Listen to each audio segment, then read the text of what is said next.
Hey everyone, welcome back to Soulfidence, the channel subscribing to which you will take another step towards making your dreams come true. So if you haven't subscribed to this channel yet and you're new, do hit the subscribe button and the bell icon so that you never miss a video from your big brother. Well, so you've read the title and you'd be like, well, it's very obvious for a 16-year-old to fail in business due to lack of maturity, experience, knowledge. So it makes no sense. Well, it does make sense because in business, the earlier you fail, the earlier you are likely to succeed. Because as a student, you don't have the burden to feed your family or take any other responsibility except studying. So in the meantime, you can do whatever the heck you wish to do. And that is what I did when I was 16. I started a business. So I started a software business with a high school friend to develop and sell enterprise software to local businesses in our locality. And our company was called Apton Technologies, and our very first product was a school management software which we called the school-based ASM. And we shut down in like 6 months, because we made a hell lot of mistakes, learning some very valuable lessons the hard way. So if you're a young aspiring entrepreneur with no technical or business background, watch the full video and save yourself from some suffering, because I'm gonna share all my lessons with you in this video. Mistake number 1, lack of market research. It is the basic of starting a business. Before you sell something, you've got to be sure whether people really want to buy it, if there is any scope for the product in the market. All I had done was watch a few movies on Steve Jobs and Bill Gates and get lost in the glamour of entrepreneurship and be like, oh my god, even I'm gonna become the youngest billionaire in India and all that, and boom, the reality hit me too hard. Schools in my locality did not feel the need of management software, and the big ones already had the expensive softwares installed, so we were kind of already wiped out. So before you start a business, do an extensive market research regarding a product. Mistake number 2, not going online. Oh yeah, I was an idiot.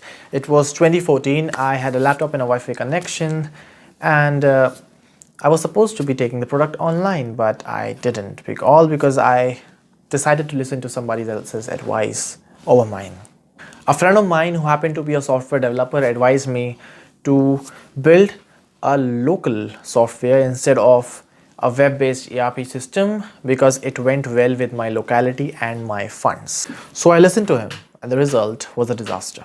Mistake number 3, relying on an outside developer. #outsourcing. You see, I'm not a Silicon Valley kid and I wasn't a very good programmer, and the same applied on my business partner. Both of us lacked business knowledge, at the same time we lacked technical knowledge. So we had to rely on an outside developer.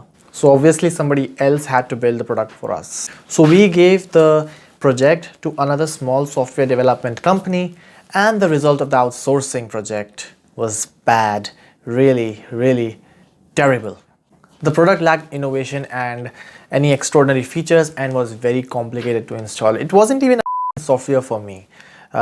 In fact, the developers charged 5 times more than the original development cost, which I came to realize pretty late.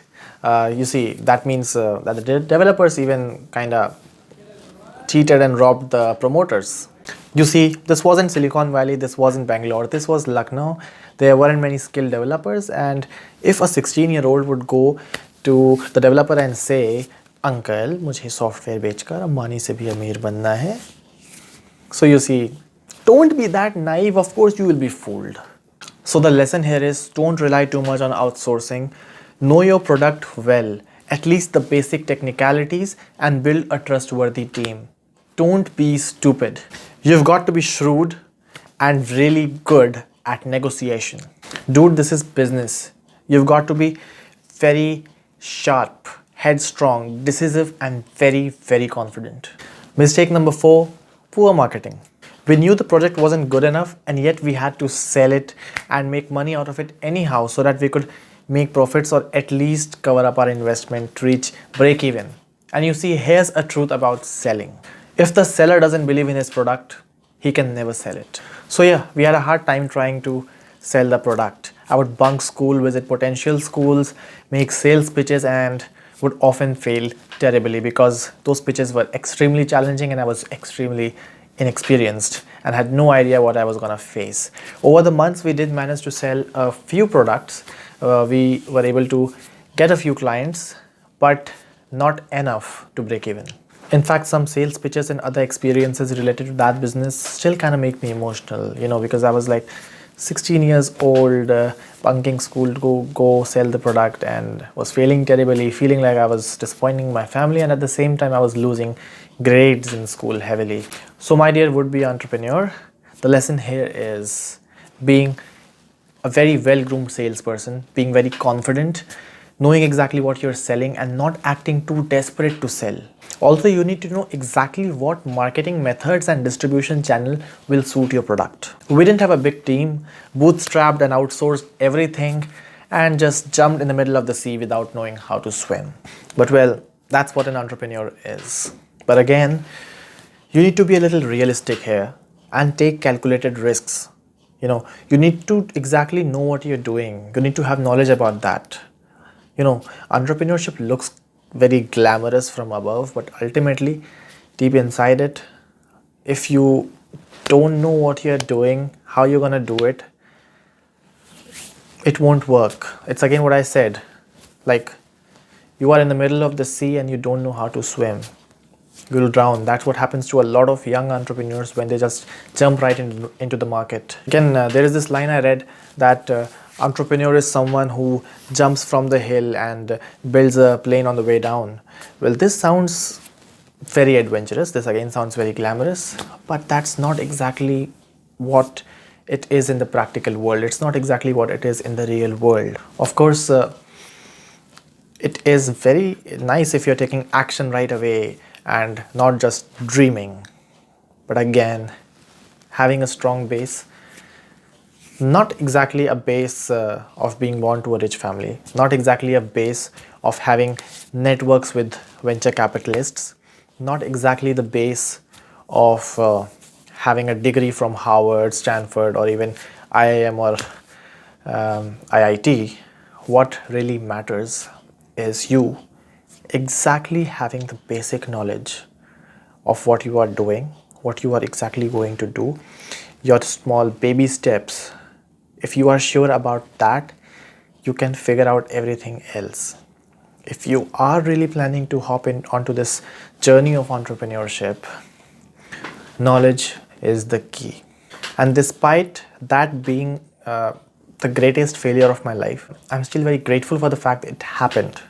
Because since then my life just changed. A lot of things happened after that as well. But now as I sit here speaking to you in front of the camera, I feel fortunate, I feel grateful.